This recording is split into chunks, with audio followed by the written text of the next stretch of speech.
previously, we looked at the transmission line equations and also derived a general expression for a forward and backward propagating wave, talking about how they related to each other, but also how they solve the basic transmission line equation. We're going to connect that here to some transmission line types that range from something that's more ideal, like you see here, that we can actually calculate with simple equations, all the way over to things that you might actually see in real life. One of the key things to remember is that again, the quantities of L and C, they are all per unit length, so per meter. And cannot emphasize this enough because this is not a function of how long the line is. It's inherent in the material and the transmission line design itself. And so I'm just going to run through a quick description of these. The equations are here. They're here for you to reference. And so I don't think there's really a need to memorize them or expect to see any of the uglier ones during an exam. But the main thing is to introduce you to these quantities and kind of get an understanding of what these transmission lines are used for. So a lot of what we'll start out by talking about kind of has the assumption of a parallel plate geometry.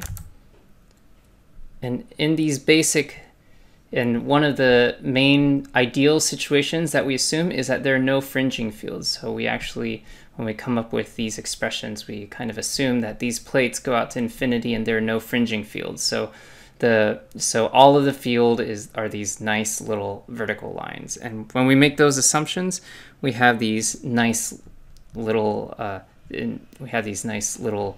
formulas for the characteristic inductance, capacitance, as well as the expected propagation speed and characteristic impedance.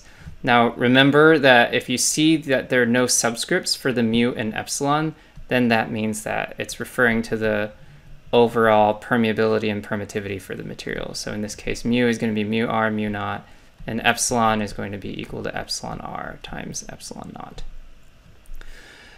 Now, as you can imagine, this is a very ideal case, so we'll move on to things that you will see more likely in real life.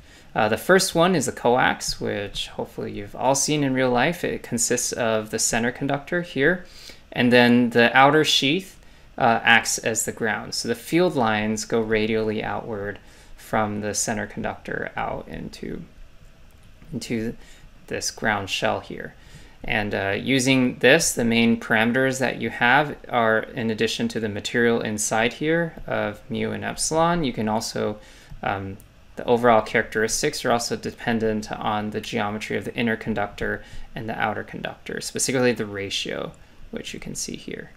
So if you're trying to reach a particular characteristic impedance, which is something that usually you're trying to do if you're trying to do a coax cable from scratch, is you want it to be something like a standard 50 ohms or another standard impedance that everything is designed to. These are the parameters you have, the materials as well as the ratio between the inner conductor and the outer conductor. But if you want to make a device that's more integrated, you might want to use a PWB or PCB, a printed circuit board or printed wire board. And in that case, one of the easiest ways for you to have a transmission line to send a circuit is to have a ground plane, and then you put in this thin strip of metal on top. Now, one of the things you'll notice is that the equations are extremely ugly, and one of the reasons for that, one of the things that make this kind of hard to approximate, is that you kind of have two different materials here. You have the material of your board as well as the material of what's on top, so air presumably. And so with that, you need to try to fudge it a little bit by coming up with an equivalent effective permittivity that you then use to put into your calculations. And then a lot of approximations come out of that. Now, another thing that you could do, which cleans things up a little bit as well as gives you more options, is you can sandwich your microstrip between two ground planes. So these are ground planes here.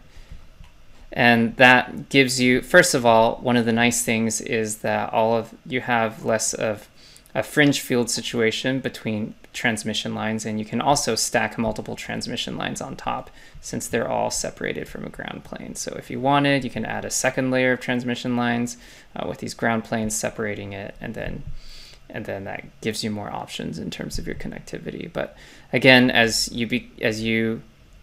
one of the main trade-offs as far as calculations is concerned is that you end up needing to use a lot of approximations in order to achieve the characteristics that you're designing for.